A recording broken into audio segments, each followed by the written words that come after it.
You have big dreams. You can picture the life you want so clearly, it almost feels like you're already living it. You can see yourself succeeding, but the moment it's time to actually do the work, something in you locks up. You stall. You wait. You tell yourself, tomorrow will be the day everything changes. And then tomorrow shows up, and you do the exact same thing all over again. You're not the only one. There's a whole type of person who lives exactly like this. Ambitious, but stuck. Full of ideas, but frozen in place. And the part that hurts the most is that you know you're capable of more. You can feel it. You just can't seem to make yourself move. This isn't because you're a bad person. It has nothing to do with how smart you are or how much talent you have. This is about psychology. It's about patterns that have quietly built up in your brain over a long time. And here's the hopeful part. Anything that was built can be rebuilt. But before you can change it, you have to understand what's actually happening inside your own mind. You have to see clearly why you are the way you are. And then you have to decide whether you're truly ready to do something about it.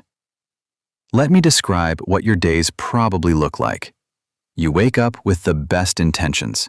Today is the day. Today you finally start. Today you work on the project. Today you take that first real step. But then you reach for your phone. You scroll just for a few minutes. Those minutes stretch into an hour.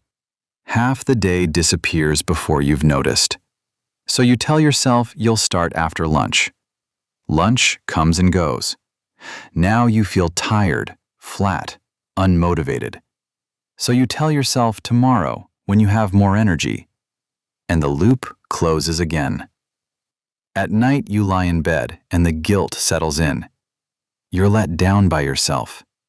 You know you let another day slip through your fingers. So you promise that tomorrow will be different. You build little plans in your head. For a moment, you feel that spark again. But when morning comes, the spark is gone, and you're right back to scrolling, back to dodging, back to doing anything except the one thing you know matters. And this has been going on for months, maybe years. And quietly, you've started to wonder if you'll ever actually change. Here's what's going on inside your brain. You're living in a constant tug of war. One part of you wants to build something great. That part dreams. That part sets the goals and imagines the win. But another part of you just wants to avoid discomfort.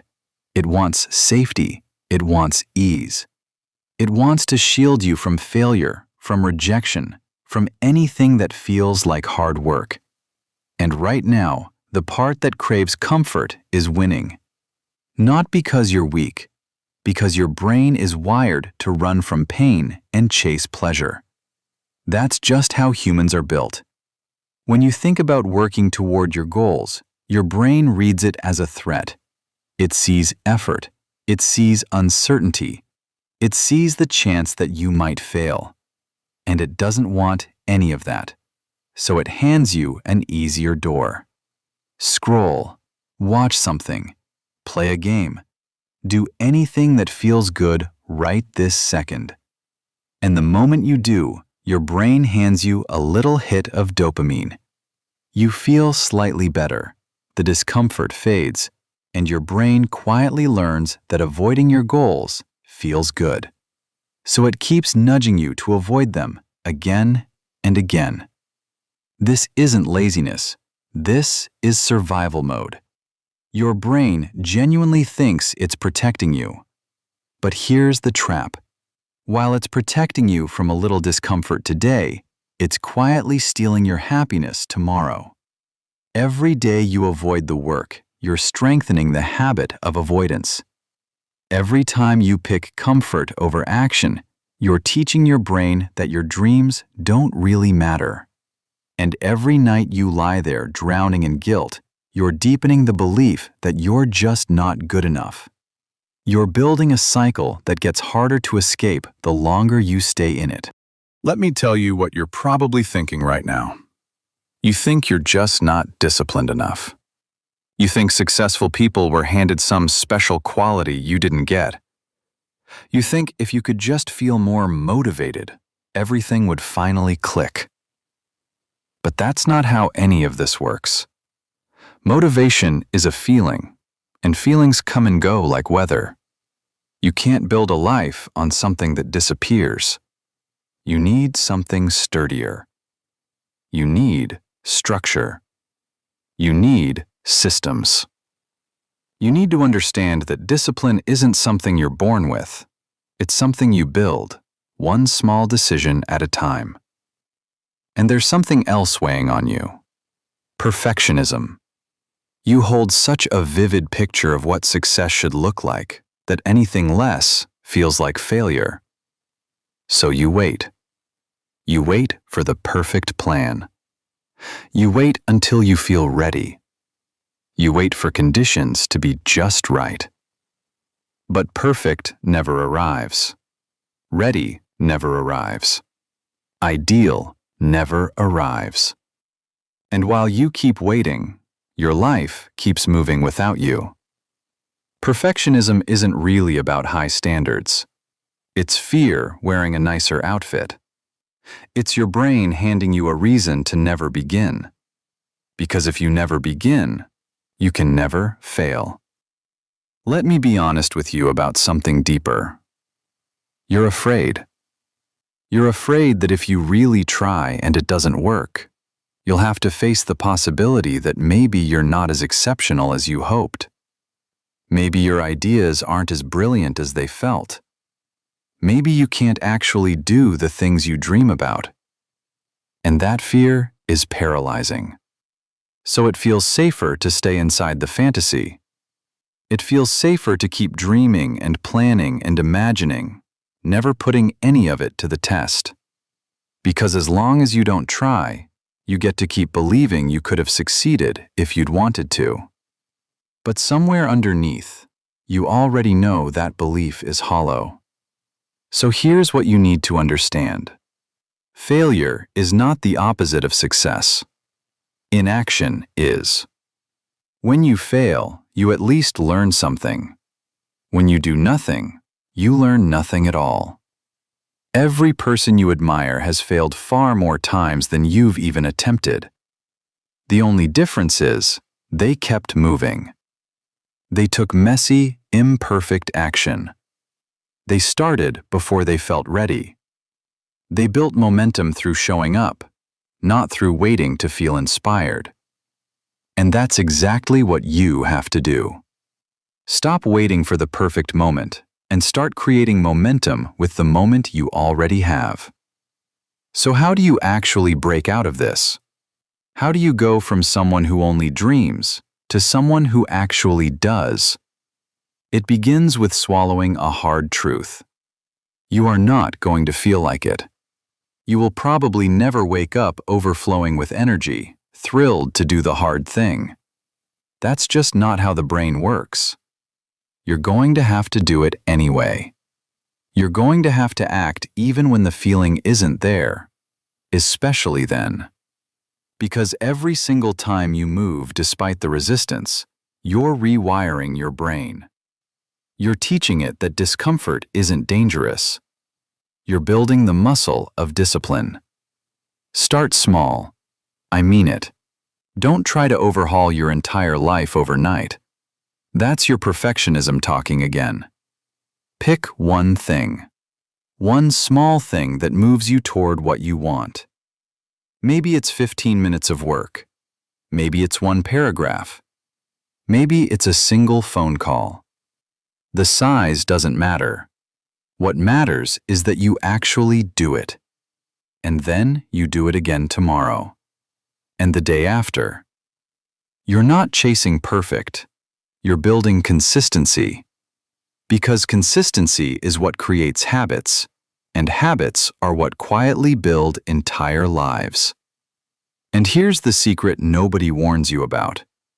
Discipline feels awful at first. Your brain will fight you the whole way.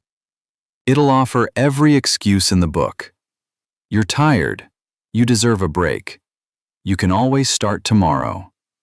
And you're going to have to let all of that noise pass without obeying it. You're going to have to sit down and do the work, even when everything in you wants to bolt. But here's what happens after you do that a few times. It gets easier. Not easy, easier. Your brain slowly realizes the discomfort isn't going to kill you. It begins to adapt. And eventually, that resistance starts to go quiet. You also have to change your environment, because your environment is shaping you far more than you think. If your phone is right beside you, you will check it. If your space is chaotic, your mind will feel chaotic. If you're surrounded by distractions, you will get distracted. This isn't a willpower failure, it's a design problem. Successful people don't have superhuman willpower. They have better setups. They remove the temptations.